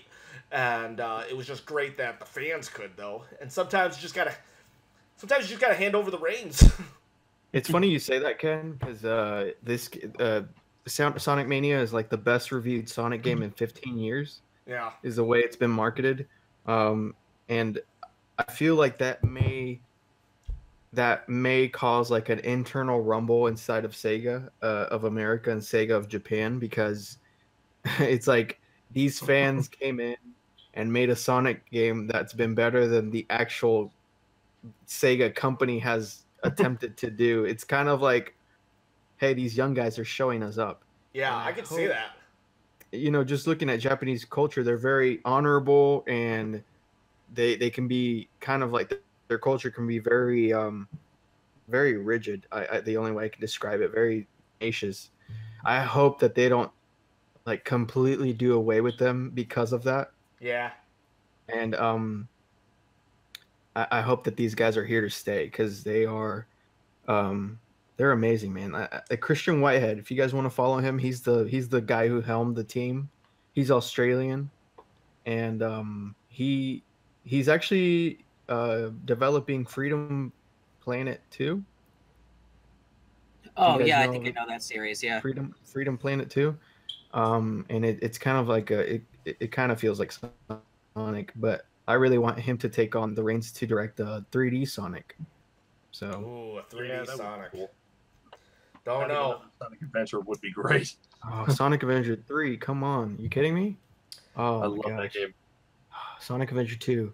That's something I probably want to touch on too, is that's my favorite 3D Sonic game of all time is Adventure 2 Battle. So, I liked Adventure 2 mainly because you could go on both of the good and bad side of the story. Bad. Yep. There was a cool story there, albeit there were some plot holes, but I think the concept of like Sonic's doppelganger Shadow was like the most genius thing they could do, because he's like they love him in Japan, dude. Like he's got like that edgy emo flair to him. Yeah. And you know, there's a Japanese fashion that's all about that, so that's why they love him. Now, here's the thing. Who's your favorite Sonic character, all you guys? For me, it would probably, honestly, Big the Cat. It sounds weird, but I like Big the Cat. Do you like Froggy too? Yeah. Ever since that game, I liked Big the Cat. I don't know why. I thought he was funny. But otherwise, from him, it would probably be Shadow. I'm going to say Ray the Flying Squirrel, only because I like squirrels. So I like Ray. Okay. He's a very obscure character up until Sonic Mania. People didn't know who he was. Yeah. Honestly, for me, I would say, like, I don't have any Sonic, just a game that I never really played. So, like, my entire knowledge of Sonic comes from Sat AM and Smash Brothers. So it's either, if I was to be honest, it would have to be either Sonic or Shadow, and that's only because those are the only two that really have any kind of meaning to me. I played that RPG Dark Chronicles, but I wasn't a big fan of the mechanics of it. And again, so I know the girl annoyed me. So I guess she annoys a lot of people. Yeah, so I didn't like, she definitely is not. It's a cheap answer, but I really like Sonic because I think his design is I mean, any kid, you show him a picture of Sonic, he recognizes immediately who that is. True. I also like Blaze the Cat. I don't know if you guys know who that is. Yeah. Blaze the Cat. She is let me see if I can find it here. You guys can talk. I'm trying. Yeah, I think she was in one of the DS games, I believe. She started out in one of them. It's weird that David made a point. Like, anybody can recognize Sonic, and yet Sonic is more known for bad games than good games. It's hard. At this, Right Yeah. there. Yeah, that's what I was saying in a DS game. and it's just weird that he can be so synonymous because it's right. Everyone knows who Sonic is, but he really doesn't have that many good games. Like GamerCat said, like their selling point was this is the best game in 15 years, and it, not because there had been such a high quality of games in 15 years. No, that they were selling it. They were selling it as like, guys, we know the last 15 years sucked, but here we go, a good game, buy it. And Now, if they were to get the fans to do Sonic Adventure 3, Oh boy. do you think we could get them to get Jaleel White to do the voice again? Maybe. Ooh. They got him to do the voice for the fan-made mini movie. Yeah, yeah, I saw that. That would be. Yeah, they're a nostalgic crowd too. I mean, if you look at Mania, they have a lot of they allude to a lot of Sega's library, like the Daytona Speedway games. They also do Sonic Spinball. Like if you get inside of a little one of the levels, Studiopolis Zone, if you get inside one of the little vans, it makes the same sound. Did you guys play Sonic Spinball? I love that game. Yeah, that's one of my wife's favorite Sonic games. It makes the same sound if you were to get sent to the next level. It's like this little like transmission sound. It's the same sound bite, and it's a very obscure Easter egg. But if you know the game, then you'll recognize it. I know Spinball, but I don't know the other one personally. anybody main Sonic and Smash? No. I tried him and I could not get used to it. My friend would use, you know how he had like that homing attack? He would use that when in the first game that he was in so much because it was broken that you could just spam it and they would not have any defense against it. Yeah. I hated his super move because, dude, that kid thing killed me. Like, I could die twice by that super move because he just becomes super Sonic and he's just all over the place. Ugh, I hated that. But you know what? I just started thinking about this. In the Direct, Isabelle had a move that I thought was very interesting. Sonic was running at her and she put a stop sign out. And Sonic stopped. Yeah. And yeah. And so that's like, does any other character have that ability to just stop someone mid-run? Because that's a huge move if you think about it. It's kind of similar-ish to Villager when if somebody's throwing projectile, Villager can just catch it and take it away from them. Oh, yeah, but she still has that too, but at first I wasn't sure if that was a move or not, whether that was like something just added to the video for just for like demonstration purposes, like to just show off the character. I don't know. I feel like that's going to be a move. Yeah, I'm not 100% sure if it is a move or not, but it seems like, I mean, they used the character who's associated with running, and they forced him to stop with a stop sign. I'm assuming that is a straight-up move, and that's pretty big to me. Kind of like a counter. Like a lot of characters have a counter move that automatically deflects your attack. Yeah. I wonder if that's going to be her parry. Maybe because she still has that pocketing ability like Villager has, where she can grab the move and throw it back. So this is a completely different. I thought was a little kind of, in my opinion, broken about the Villager because depending on what item, like if Link was throwing his bombs, I'm pretty sure that if he took it, Link would not be able to throw the bombs until Villager threw it back. I think you're right. That's why I was like, that's mean, especially when when somebody like Link, like he can't do anything explosive anymore. I think he can actually pocket tough. I think he can pocket King Dedede's Gordos too, which is overpowered. So there's something else. My friend, he would use Bowser Jr. and when he would throw out that little bomb that would like walk towards you, take that. And that Bowser Jr. is so much of a zoning character that if you don't have that, it's like, uh-oh. Oh man, I might have to get back into it. I kind of didn't use Villager. And Villager, now he's a shyster when it comes to that, especially when you put that the tree down into the ground and then you water it, it's an instant knockout. Yeah. Yep. There's a YouTube series I was watching, and I can't remember the guy's name. I'll have to find it for later on. He would do speculations on what characters' moves would be if the characters made it into Smash, and he also had a list of characters that could show up. So he did one recently of Echo Fighters and who could be an Echo Fighter and what you could do to change the moves around to make them a little bit different. And he had some interesting ones. He had Isabelle in there as an echo of the villager. And he said for her tree move, it would be a little faster, but it would also drop fruit. So you could actually pick up the fruit. Yeah, he had ones like that. He had, I think it was a echo of Zelda was one of the Pokemon, the fox Pokemon from the newest generation, the starter. He had that as Fennekin? Fennekin, yeah. Yeah, he had that as an Echo Fighter for Zelda, just to show how you can do a completely new character from another franchise as an Echo. Oh, because she's a witch. I forgot. Yeah. You know what I'm thinking though, because someone kind of like said, someone made this point that certain characters are not considered echoes when really they are, but I don't think Nintendo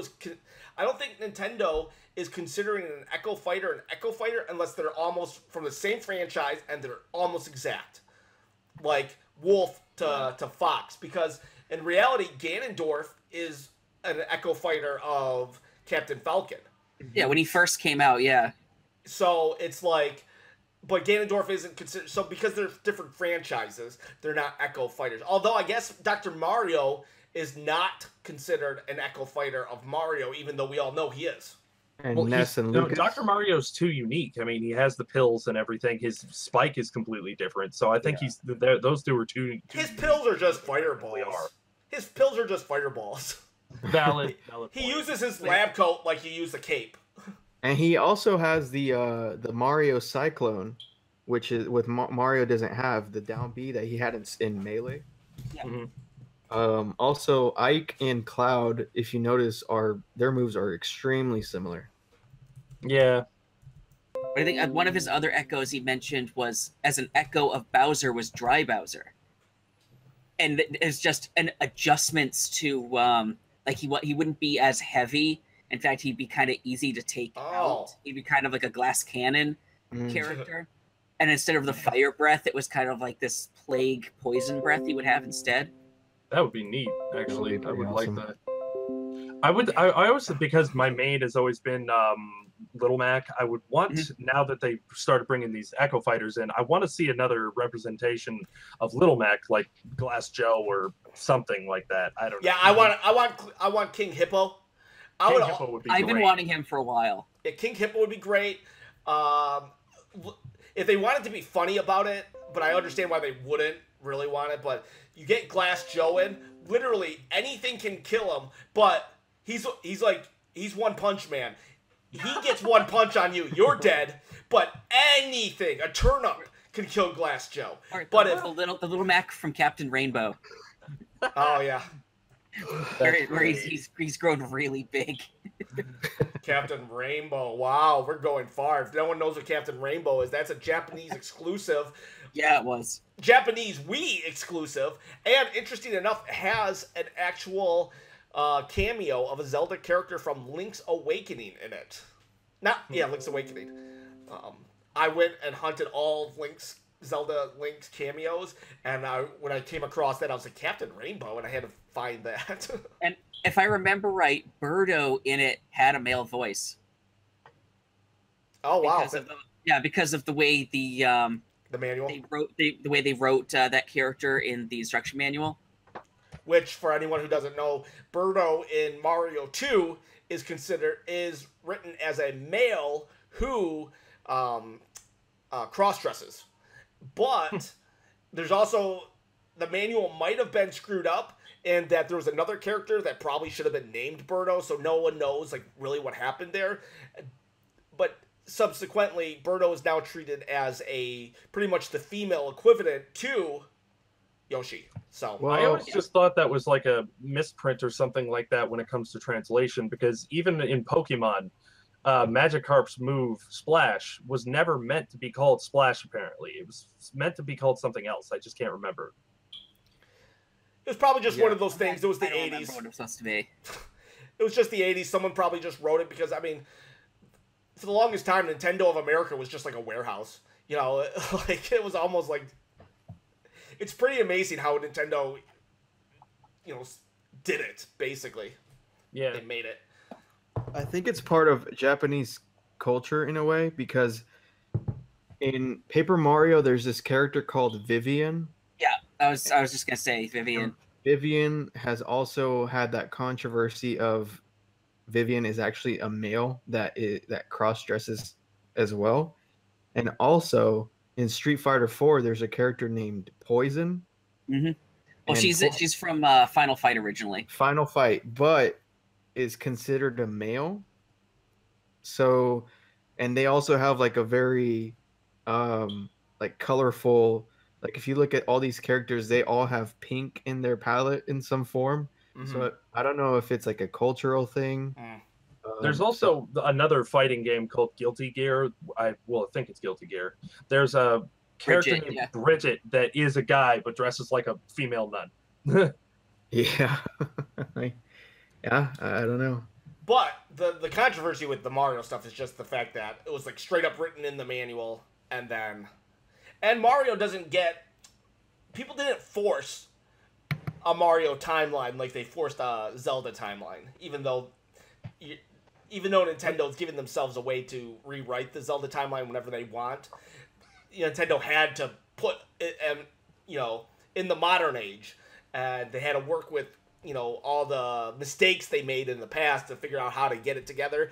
So Birdo is just one of those things they just don't address. But knowing Nintendo, At this point, would they even be able to put together a Mario timeline? There's so many games as compared to Zelda, and where Zelda at least had a story.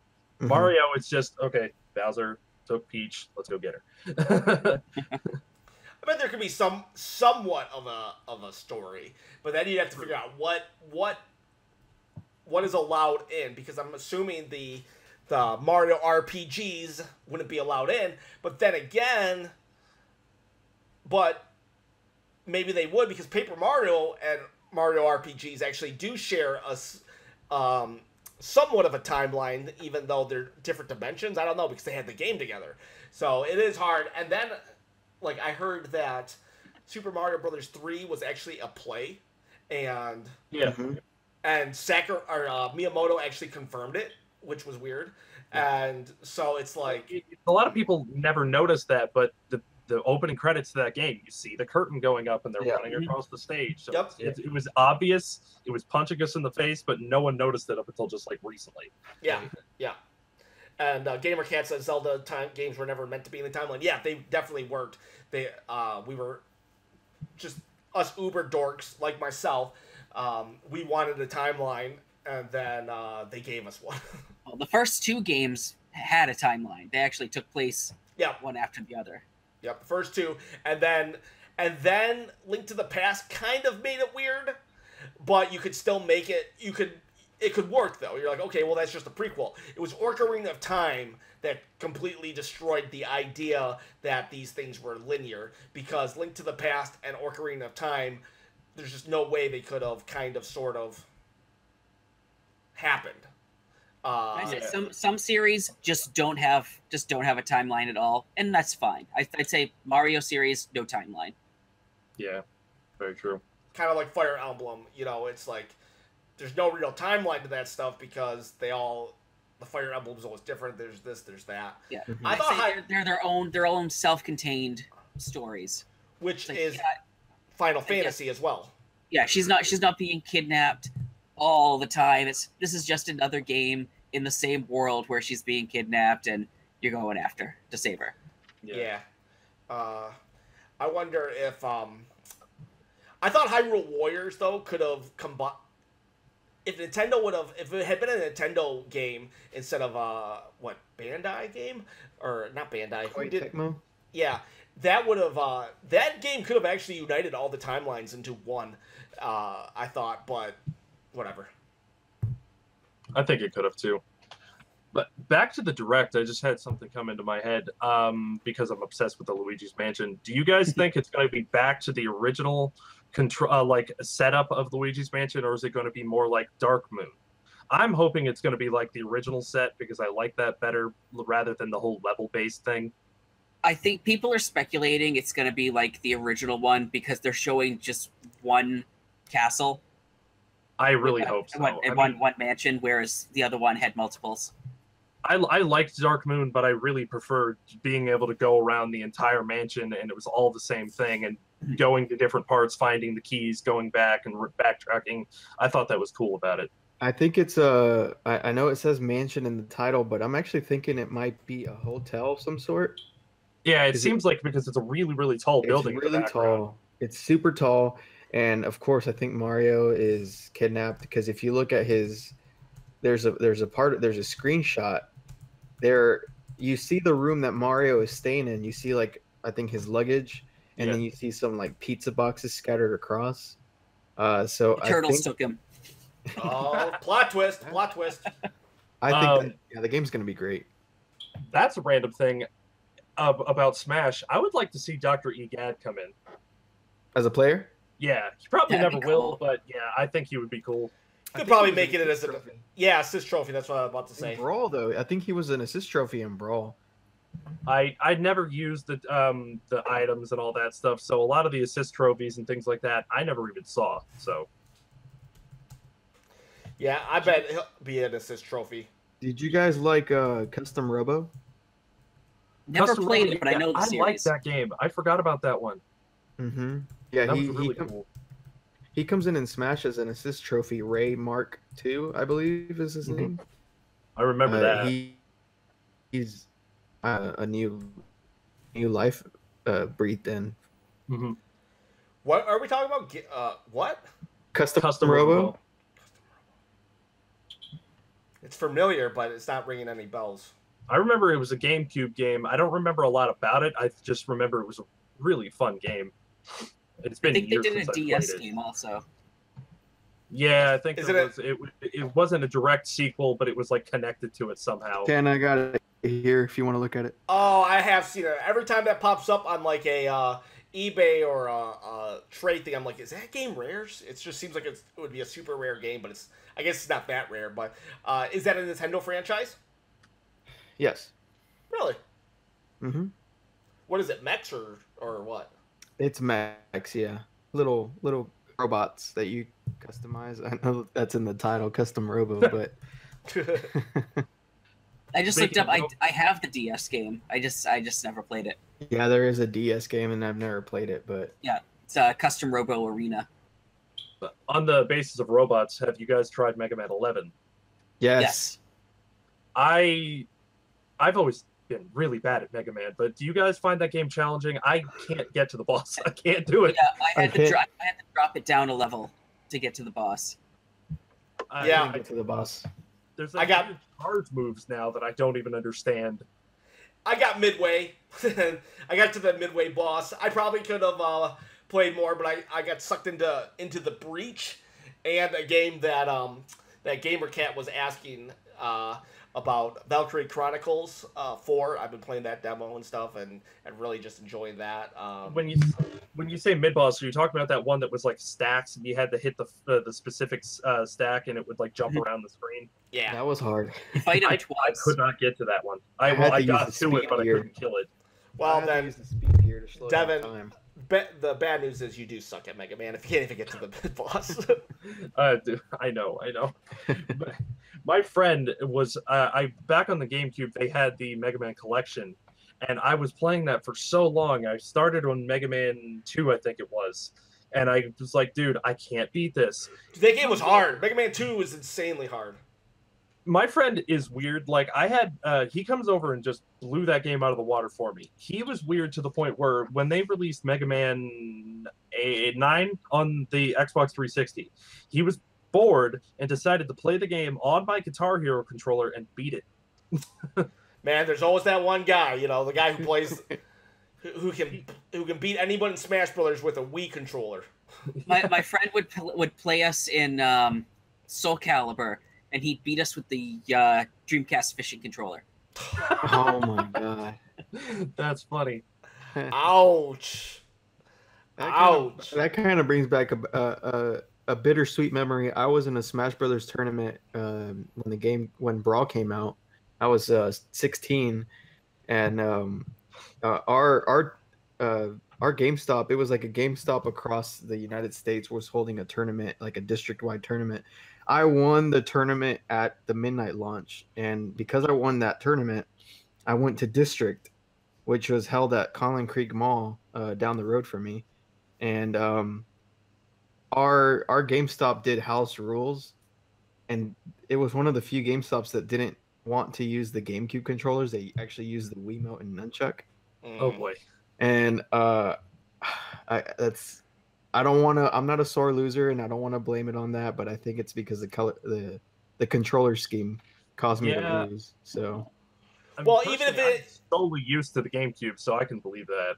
yeah. Even if it didn't cause you to lose, because you could argue that the other guy was handicapped too, it definitely caused you not to play your best game. Right. Very true. And when you go into a competition, you should be able to play your best game. And the fact of the matter was that because the Wii had GameCube controller ports, I feel like it should have been allowed. But then again, it's the GameStop, blah, blah, blah. I know. Right. What's your guys' thoughts on the look of that Smash Bros. Bundle for the actual console? Dude. It don't matter. I love the dock. Doesn't matter. I think the Joy-Cons are boring.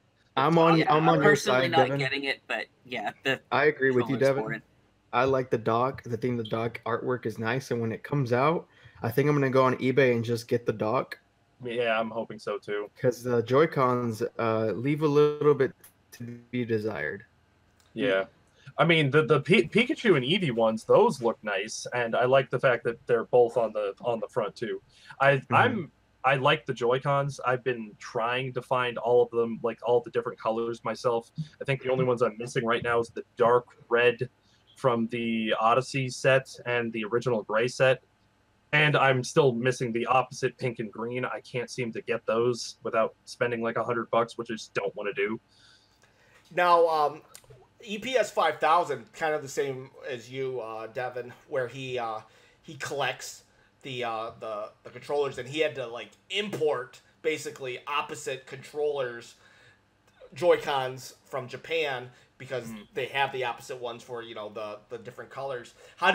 What's your views on the Eevee Pikachu controllers, because they're not the same color? They're almost the same color scheme, and it's not such a drastic as the red and green, but it's still different colors. Are you like upset about that? Would you wish it was just one color, or are you kind of like cool about it, don't care, whatever?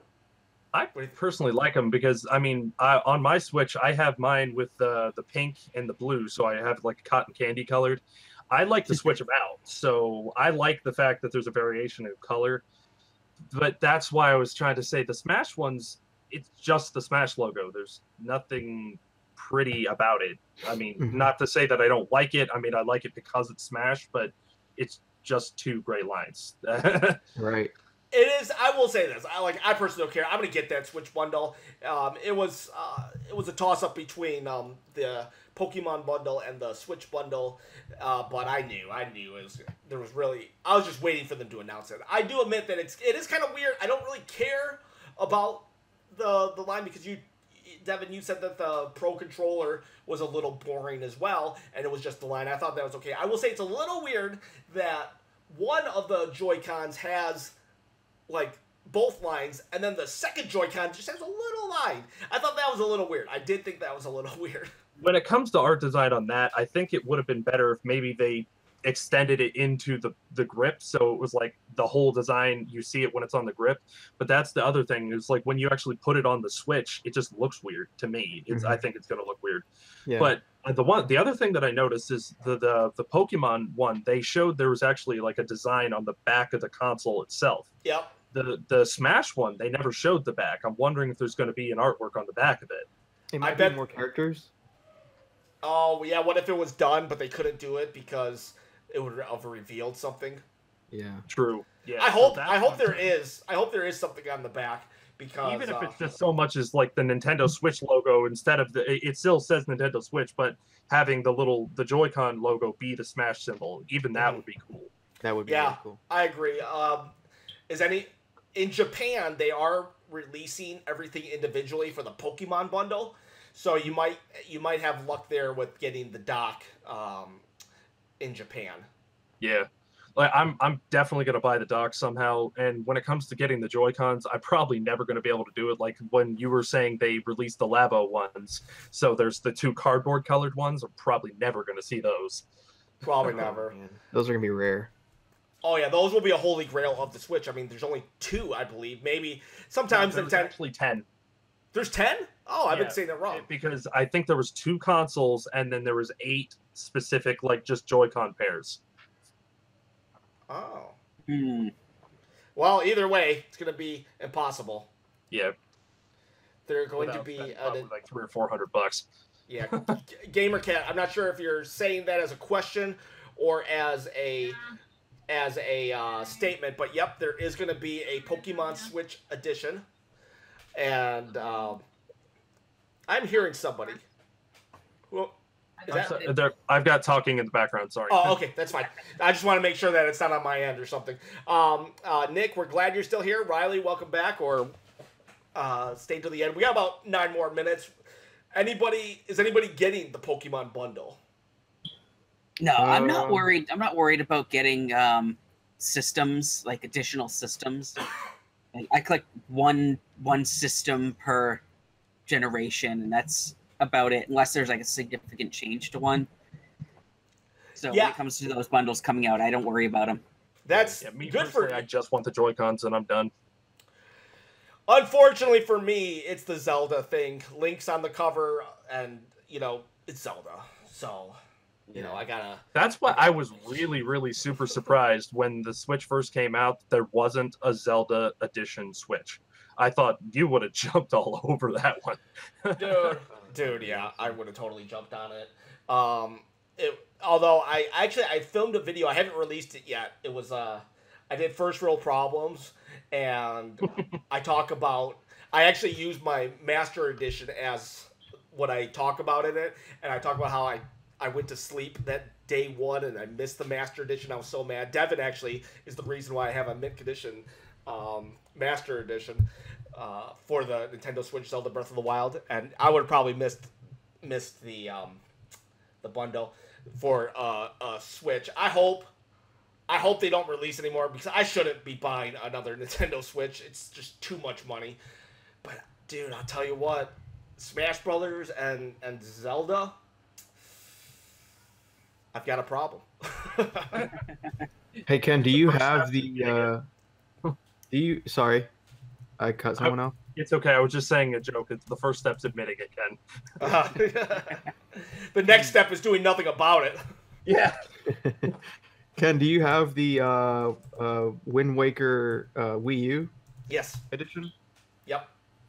I that is a must for any Zelda collector, because with the GameCube and even the Super Nintendo, whenever they released something with Zelda on the cover, it was just like a little circle or a little we have a Zelda game included. And while those are also highly sought after, that Zelda edition for the Wii U is just so in your face that it's so Zelda. It's it's a pure Zelda thing that it's you gotta get it if you're. I much rather would the console had something Zelda related on it, not just the gamepad. But I mean, I still love it.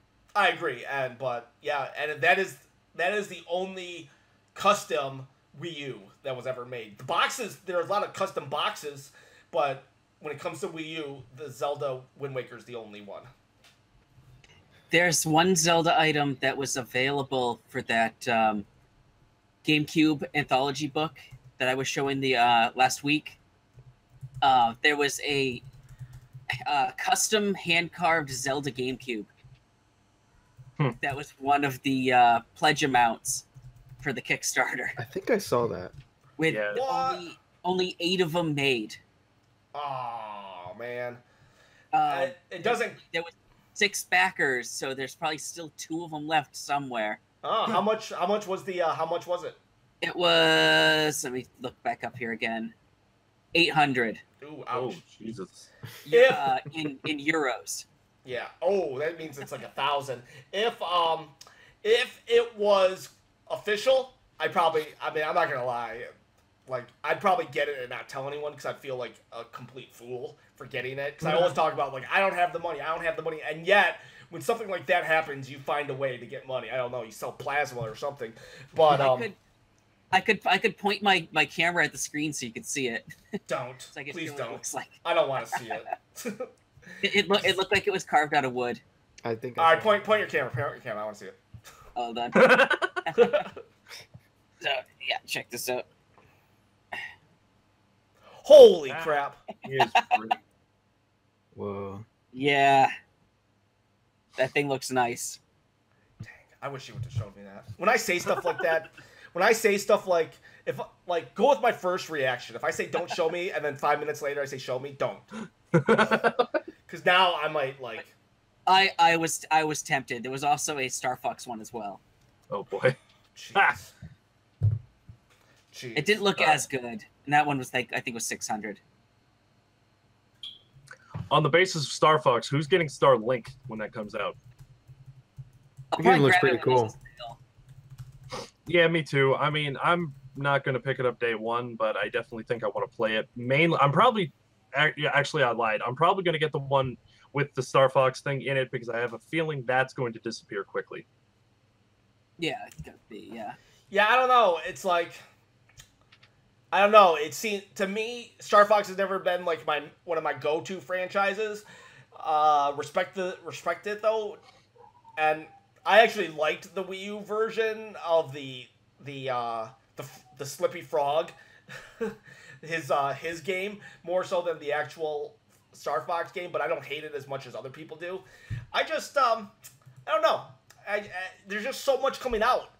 We've been talking about only first-party games, but, I mean, Diablo is a week before Let's Go Eevee, Let's Go Pikachu, and then Mario Party. I'm still deciding am I going to get that. There's also Valkyrie Chronicles 4, and then Smash Bros. So I'm just thinking I'm probably going to pass on that Starlink unless it becomes, like, I don't know, unless Like giant... really good reviewed game. Yeah. Yeah, I think that's what's going to happen. Like, even an 8-0, I probably won't get it right away. It's definitely a game that... And it sucks because I want Star Fox to get some spending power behind him so Nintendo will do more with him. But... I just when you mentioned because there's so much coming out, I just think it's funny because back on the Wii U, everybody was saying like, "Oh, no games, no games, no games." They're like, "Ha, watch us now." Yeah, man. And even E3, after E3, everybody was like, "No games," and it's like, whew, man. Yeah. If Ubisoft can prove that the Nintendo partnership wasn't a fluke with Rabbids, then I'm excited for the future of that partnership. You know? Yeah, and Ubisoft would not comment if there was a sequel coming out, which means there's a sequel coming out. Hey, we got 2 minutes to go, and I'm really keen on ending no later than 12. I might do 2 minutes over, but so everyone throw out some last thoughts. No, I'm not giving you an option this week. Throw out some last thoughts. David, you go. Well, Ken, you got to go back on that because Devin's Eastern time 12 already. So. Oh yeah, 1 o'clock. 1 o'clock. I'm sorry, I go by Eastern time on here. My time is actually not. I'm just kidding. Well, last thoughts is the Nintendo Direct was amazing. It's probably going to be hard to top it in the next few ones, but I'm excited for all the games that are coming out, especially the Final Fantasy like anthology, if you want to say that. All right, let's go with you, Devin. Last thoughts. Yeah, again, that Nintendo Direct was great, and I can't wait to be able to, like you were saying, when Smash comes out, to get a group of people together and have like a weekly play.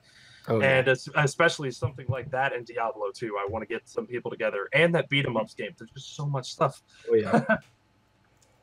So, All right, William, go.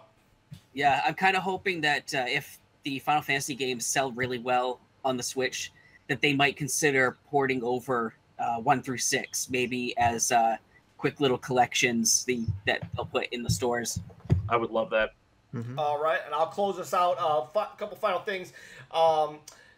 GamerCat, we go by Eastern Standard Time. It's just because I didn't want to do the math for everybody. People seem to know either Pacific or Eastern Standard Time, so it's technically it's 1 o'clock. But I'm in Houston, and so is David. Well, he's in Texas. We're in Texas, so that's why I got the time confused. It looks like you're in the same time zone as me. 8 p.m. for Nick, all the way in Greece. Shout out to our. There's one for heroes. me. I'm in Massachusetts. There you go. There you go. So everyone, we do this every Saturday at 11 Eastern Standard Time. Yeah, I don't even know. You think I could figure it out by now? I'm a 38-year-old adult and I can't figure out time zones. But it is dangerous to go alone. Everyone, we thank you so much. David, William, and Devin are here with me every week to keep me in line. I do videos throughout the weeks. Please share this channel with a friend. I would appreciate. We were talking about that long road to 1,000 subs, and we are on it. I would like to get there sooner than later. And Devin also has shown that he will give this away with just 7 extra subscribers. I think he said 12. 70 or 60, I don't know what it was. Whatever I'm at right now, bump it up to round it to the next 10, and that's what he'll give out. One of these awesome things. He's given out 2 games already, and we are just growing. We appreciate you guys, and we will do a Smash Brothers when it comes out. We'll have to figure out something like that, but we are 1 minute over, so I want to end this now. Thank you, everybody, for joining us. It's dangerous to go alone. Please share this with a friend. Have a great day.